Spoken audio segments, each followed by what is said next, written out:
Welcome to the State of Affairs in partnership with Serbian Radio Chicago. We are having conversations that matter.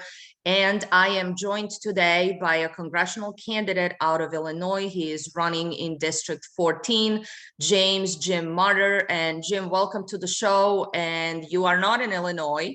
Tell us where you are because it looks fabulous behind you. Yeah, I'm at CPAC here in Orlando, Florida. The energy's been great. We've had a great conference, met a lot of great American patriots and many of our leaders so far. And we're looking forward to seeing our president here tonight, Donald Trump, and he's going to be here, and we're going to look forward to greeting him at the speech tonight. So. Excellent. And we are obviously going to follow all of that. And I love the segue into this. You are going to see our president tonight. So tell me about District 14. You are running against the Democrat Lauren Underwood, and many of you obviously consider her the fifth squad member. So what is the landscape looking like in your district? Yeah, that's right. She's the fifth squad member. She votes with Pelosi and Biden 100% of the time. And, this is someone we've got to take out in Congress. My district is the new 14th, is all of Kendall County. I live in Oswego. That's where my wife and I raised our 4 children. We have 3 grandchildren there. We have a significant portion of Will County, including Naperville, Plainfield, Shorewood, and Joliet. That's the part they drew in for Lauren. We've got DeKalb County, almost all of DeKalb County, except for a little bit of the northern part, which includes Sycamore, DeKalb, Sandwich, and all the rest. A little bit of Kane County, a tiny bit of Aurora Township, Sugar Grove, and Big Rock. And then we've got probably about 80% of LaSalle County and a little bit of Bureau and Putnam County. So 7 counties, if you're doing the math there. It's a winnable district. It's rated a D4 in this climate. And with the mask mandates and the tyranny imposed by us and the Democrats in Illinois from J.B. Pritzker and Springfield, and what's going on in Chicago. Everyone is looking, I see young people, parents, 20s, 30s, and 40s reaching out to us and saying, we used to vote Democrat, we used to vote with these people, but this is not what we want to see. So, we're looking at a red wave, a very important pickup. There are 5 seats to take over the House Representatives. Lauren Underwood's a path to take one of those back. And I think we've got some great other opportunities in Illinois. Congressional District 11, Bill Foster, Sean Castan's 6th district. There's a Republican primary heating up over there as well. So we lots of opportunities in Illinois, and we need to take back, of course, the governor's seat, get J.B. Pritzker out of there. I call him Jabba the Hutt because of his tyranny he's imposed on us the last 4 years, and it's just time to take him out. Yeah, so we lived in Chicago for 25 years, and obviously this is where Serbian Radio Chicago is headquartered. You know that in the Chicagoland, and obviously in the counties that you've mentioned, there are about 350,000 Serbs or American Serbs. It is actually the second capital of the Serbian people outside of Serbia after Belgrade. So it's certainly something that we want to watch and make sure that our voters are understanding your platform. So let's talk about that. You are coming into this race with some significant endorsements. I was actually looking through, and I'm particularly interested in 2. You have Michelle Bachmann, obviously, and what a great endorsement. And then Dr. Bill Warner. So talk to me about that a bit. Yeah, so look, Michelle Bachmann, I've been a huge fan of her back when she was a member of Congress, when she was running for president. She was my candidate that cycle. I was very disappointed when she ended up ending her campaign that year. I actually just saw someone this week, and we were talking about that. How fabulous she is, and it's an honor to have these leaders and their expertise endorsing me, because when I get to Congress, those are people I can tap into, and leverage their experiences, their skills, and their knowledge about not just where I stand on issues, but how the mechanics are, how to navigate this beast in Washington and try to change it and take it down. Right? We need to limited government. I'm a constitutional conservative, limited government, and And my mission is to get to Washington and to stop the madness. We cannot continue to spend our, what I call it, our country into oblivion. I studied economics at Purdue University. This is not going to end well. Okay. It's, Right. we have to stop the madness. We have to cut the spending in Washington, cut the bureaucracies, and return the government back to we the people, and stop robbing from us and giving, taking from us to give to whoever they want, so they can Sure. pick the winners and losers in this. So you will see President Trump tonight. I want to go back to 2020, and obviously a lot of stuff started unraveling with that 2020 election, and in particular, the important issue which you talk about, election integrity. Now, knowing where you are, Illinois, the hub of the Democrat machine, although that's more of the Cook County, and then when you look outside, it's quite a different picture. What can you do even as a candidate now? Because it seems that the voters have lost faith in our democratic process and in our elections. And what is being done, particularly in Illinois, and I'm just connecting this to, probably former Governor Blagojevich, who actually is an American Serb.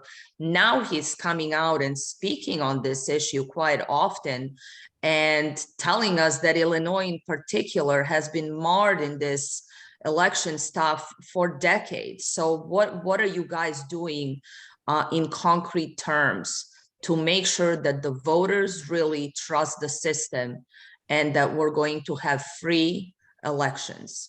Right. Look, what the former governor said, no doubt about it. Illinois is the hub of election fraud. And, they've been doing it for 60 years, if not longer, right? And they've perfected it, and they've exported it to other states in the union, but they've also exported it out of Cook County. So a real quick example, DuPage County, there were 1,626 more ballots in the ballot boxes than voters actually showed up or sent in ballots in the election. So right there, DuPage County, how does that happen? More than 100% of the ballots of the voters who actually showed up, registered voters who showed up at the polls. And so it happened right there in DuPage County. We're sure it happened in almost all of our counties, even in a minor way where look, all you have to do is, if you've got the voter rolls, the Democrats do, all they have to do is find someone to walk into a polling place, or in the day of these vote by mail ballots, get a hold of a ballot, fill it out, send it in, and most clerks are going to say, well, I don't know that it's not this person, and they're going to accept that as a ballot. And so in my county, I'm a Republican Party chairman. We have an election integrity committee in my county. I'm probably one of the few Republican chairmen who's initiated one. I'm working with the Illinois First Audit Group that's headed by TJ Gaynor. You may or may not know of him or his group. Just received their endorsement from that group because I'm one of the few people who's stepping up. I'm working with them. I'm helping them, provide them with some data. I'm a systems analyst, software consultant. So I work very, very much. I know the voter data file in Illinois very well, both as a Republican Party chairman, I have access to it, and as a candidate, I have access to it. So I'm working with them to help find problems in the thing. What we need, within my district specifically, we need an army, a large army, really, of poll watchers, election judges, attorneys, and a war room during this general election, from what we call the 40 days of fraud. I'm borrowing that term from my friend Carol Davis of the Illinois Conservative Union, the 40 days of fraud that starts we have 40 days of early voting, right? It starts there. And we have to be monitoring every step, every chain of custody point. We've got to have video cameras on drop boxes if there are any this cycle. We need to watch it from end to end, and we need to intervene and stop through the legal process that we can, and get the state's attorneys involved, stop the clerks from ripping us off and stealing our elections. I mean, and I know that's not going to stop all the fraud. There's potential problems with software and everything else, which we can't fix because we don't have control in Illinois. We got to take control of Springfield to fix that. But there's a lot we can do. I've been a poll watcher before for one of my candidates I was supporting. Poll watched in Joliet 13. If you've ever watched the Blues Brothers, it's right there by that penitentiary that Jake and Elwood got out of, right? So Joliet 13 arrived at 5 in the morning, was poll watching for my candidate, was there when they opened up the ballot box, took a picture, made sure it was zeroed out at that time. End of the day, 8 p.m., same process, counted the votes. But when I was standing behind the election judges, which by the way, could not be done during COVID, they wouldn't let you get that close. So you couldn't legitimately be a poll watcher last time because you couldn't even see what was going on. I stood behind them as if someone was standing right behind me here right now. I was watching what was on their screen. I had my walk sheet. I was checking people in. There were people that walked away that day. Some people came up and tried to check in and they'll say, ma'am or sir, you're not on our file here. You're going to have to go, vote someplace else. Right. If they gave their name and address, they could redirect them to another precinct potentially. We had one young woman from Chicago who came out, oh, I always vote here. One of the Will County election clerks who was there said to the woman, mostly for my benefit, but he said it out loud to the room. He says, "Is a young lady, I can't let you vote here. You have to go back to your precinct in Chicago. Otherwise, that would be federal election fraud." That's what he said, almost verbatim, right? So we have to be prepared. We have to have our army out there fighting for the integrity of the vote. And this truly is an appeal to our voters that not just to come out to vote, but to actually get involved and make sure that they understand that if they're there and present and poll watching, their vote is actually going to count. Exactly. I mean, we need poll watchers. That means you actually have to physically show up. You need to be prepared. Contact someone like me, a candidate or a Republican chairman. We give you a sheet, a walk list of the voters in that precinct, and you're watching who's checking in, and you're checking them off on the list and making sure they're on that list. And if you see anything going wrong, like nobody's supposed to go with someone to the booth to vote, but you see election judges, Democrat election judges, allowing people to do this all the time. Right. There are a few legal cases where that can happen. Most of them it's not. And husband and wife can't go into that booth together unless there's some sort of real special circumstance, special physical handicap or some kind of circumstance. Beyond that, you can't do it. And you see them let people do this. Oh, this is my grandmother. Well, who's voting? You or the grandmother? Right. So, we have to be aware of the laws and the rules, and we have to be there and be present to stop it. And accountable to our voters and our Constitution. Right. Now, so you touched upon COVID measures, and obviously it's a stark difference, especially now that you are in Florida, although Illinois has been opening up. Yes. But that we've been living here in Florida completely free. If you haven't really, you see a mask or so around, but that is probably the only thing that almost reminds you that there's actually something going on. Right. Our children have been in school for the past 2 years, no masks. We haven't had the mandates. We live in a completely parallel universe, unlike Illinois and some other Democrat states. So what are your thoughts on what has transpired in Illinois in terms of vaccine mandates, in terms of passports, and how that in fact also had an impact on our election?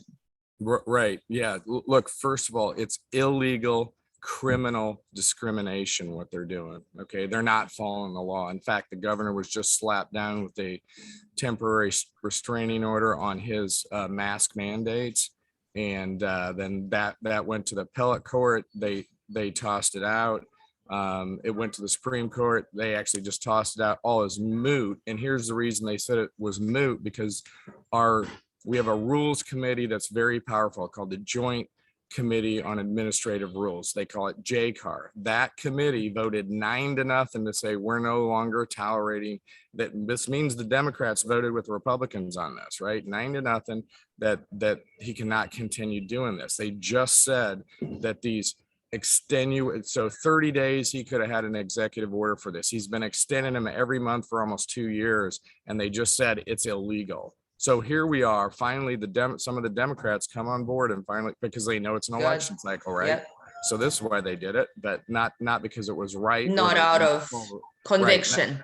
Yeah, or they wanted to follow the law, right? God forbid the Democrats in Illinois follow the law. And here you go. So now we're free of the mandate as of Monday morning. Okay. But it's been a travesty. What's going on in our schools? We have teachers, administrators, literally harassing, discriminating. I call it criminal, illegal discrimination against children, that their parents don't want them wearing masks. They don't want to wear masks, or they don't want their children vaccinated. And they literally would say, okay, well, you need to leave school if we think you came in contact with someone for 10 days. So now they're not getting their education.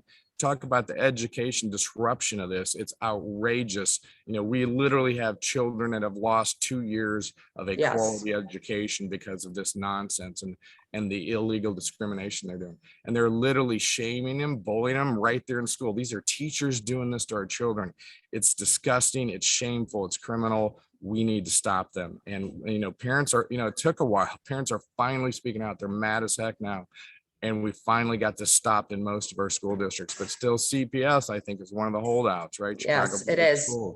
Yeah. So it's the teachers union, what they're doing. They want to control our kids. They don't want to educate them. They want our money and they want to control our kids. It's evil. And indoctrinate them. That's right. And indoctrinate them. Even off topic of this, they passed the sexual indoctrination bill in Illinois. It's I followed that in Illinois in particular. Right. You were one of the first states to do this. That's right. It's pornography. It's perversion.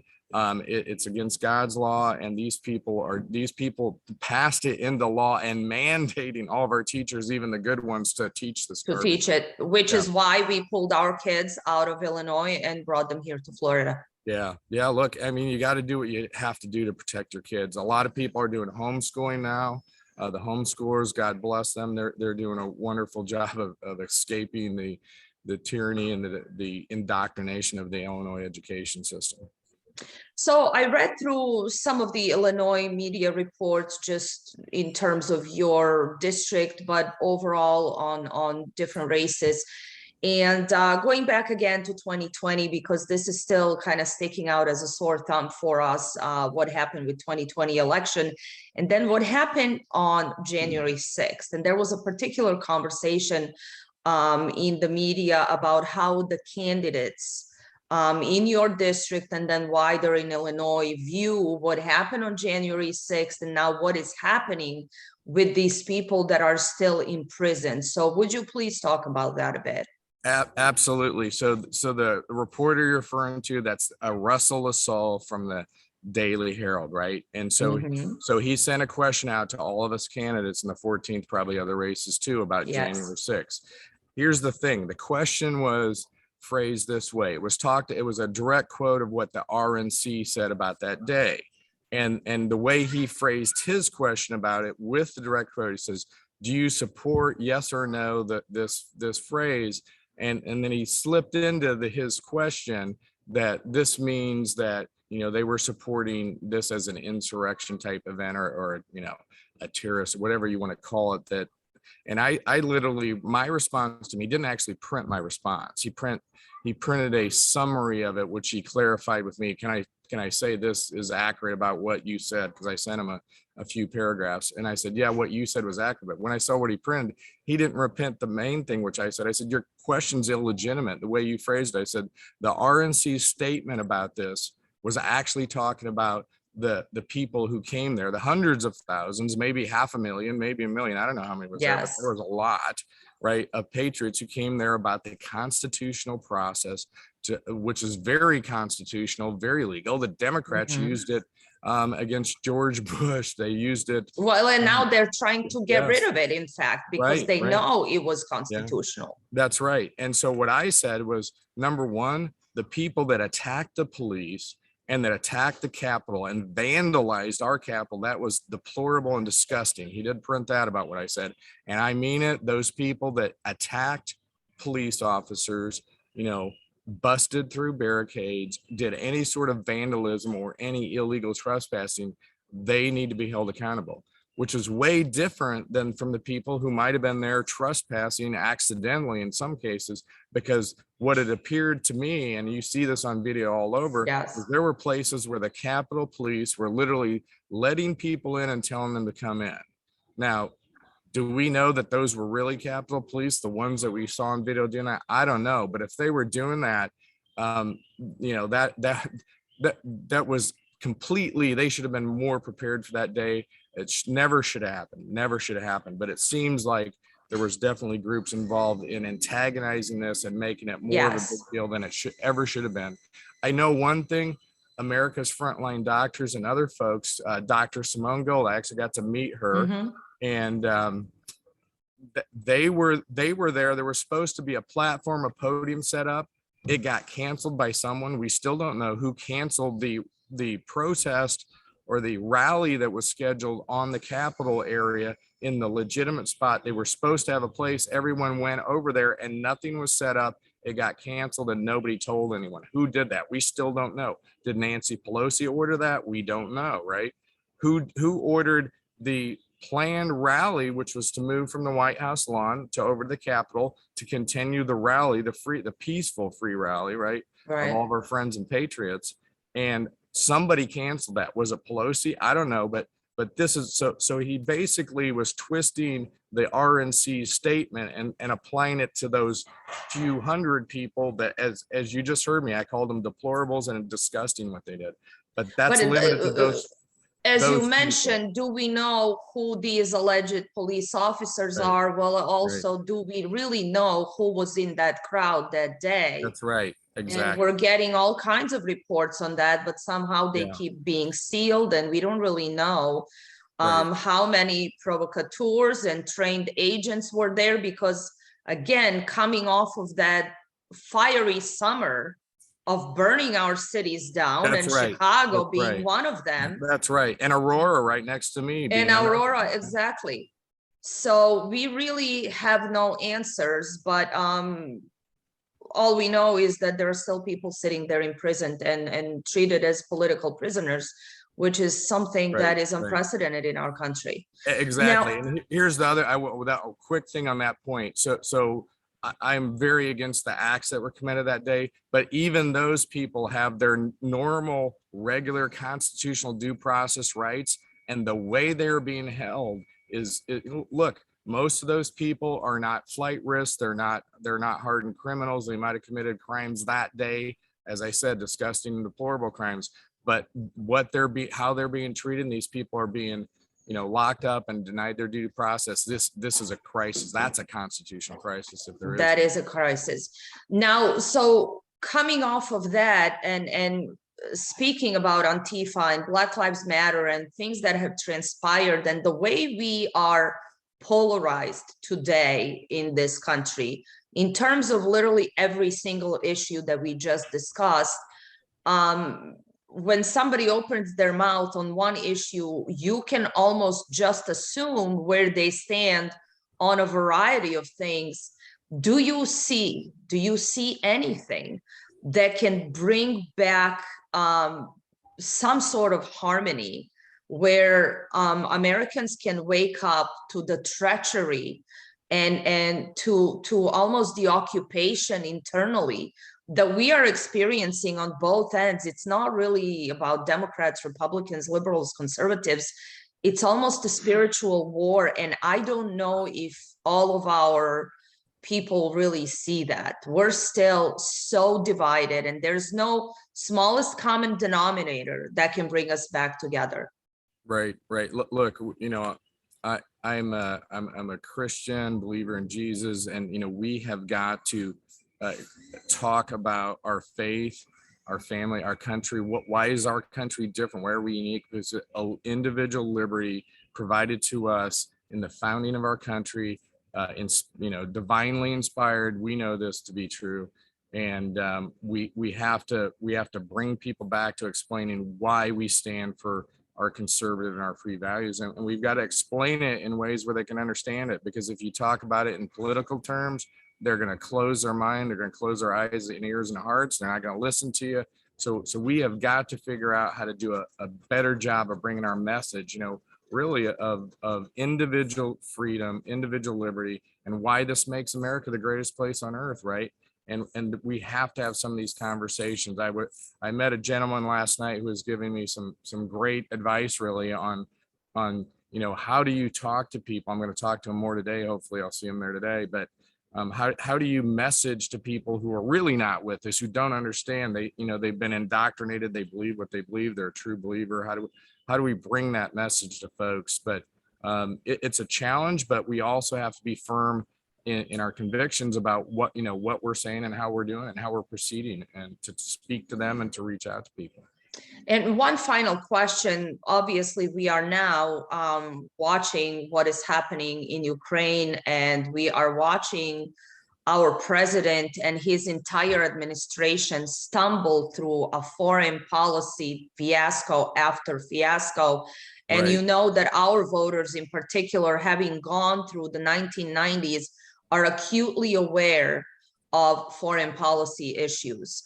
Right. So I want to address Afghanistan and that debacle that we all witnessed, whether deliberate or not, and where our military and even our law enforcement stand, and the way they are being treated, and they are being put into this social construct where they are not there to do what their job is, but they are there to actually consistently address these woke social issues.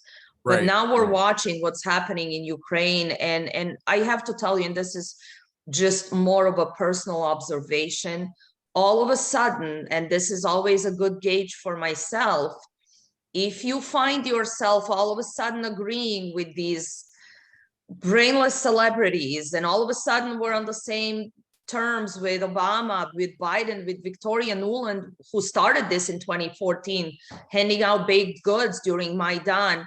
And now the same crowd is back again, but somehow there's a conservative element that seems to now agree with interventionism. And this is what we talked about, what was the pillar of America First, Right. and of MAGA movement. Well, now all of a sudden I'm seeing this migration into, it seems like they're being duped again and carried into another issue to just follow what they're being spoon-fed by the mainstream media and by the administration. So talk to me about your views on foreign policy. Yeah, look, our founder, and as you mentioned, not only the MAGA movement and President Trump, a lot of our good senators like Senator Rand Paul, but our founding fathers, they warned us of foreign entanglements, yes, and endless wars, and we should not be doing that on the one hand. On the other hand, when our weakness is out there and portrayed, and on display and in full, as you kind of alluded to, the bumbling mode of the Biden administration. They're weak and everyone knows it. And so this is when despots of the world, they go out and they plunder when we're weak. And this is what they're doing. This never would have happened with President Trump in office.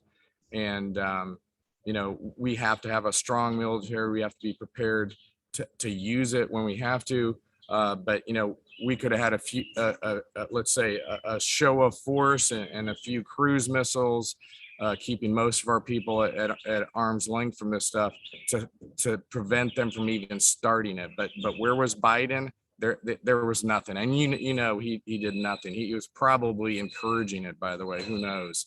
Right. With and well, what we know about certain Biden laptop and certain other Democrats who have very lucrative businesses in Ukraine, and it almost serves like a pipeline of money laundering. That's right. Obviously, so many reasons for this. Well, thank you so much for joining us today. Anything else you may wish to say to our listeners, and something we may miss? Yeah, no, look, it's my honor to be on your show here and reach out to the Serbian community in the Chicagoland and maybe all around the world. Very important race. Lauren Underwood, 14th Congressional District. I do have a primary. We have 4 or 5 people who don't even live in the district that are trying to come in and who knows, try to mess this up. But I am the constitutional conservative, America First, House Freedom Caucus candidate. If you live in the district, please vote for me in the primary June 28th. My name is James Marter, Jim Marter, on the internet. Marter, the number 4 congress.us is my website. Marter for Congress is our social media and that's the number 4. So Marter, M-A-R-T-E-R, pronounced like the martyrs in the Bible, but not with the Y. So there you go. And we'll make sure we share all of your links with this interview. Well, thank you again so much, and enjoy our free state of Florida. All right. Thank you. God bless you. Thank you.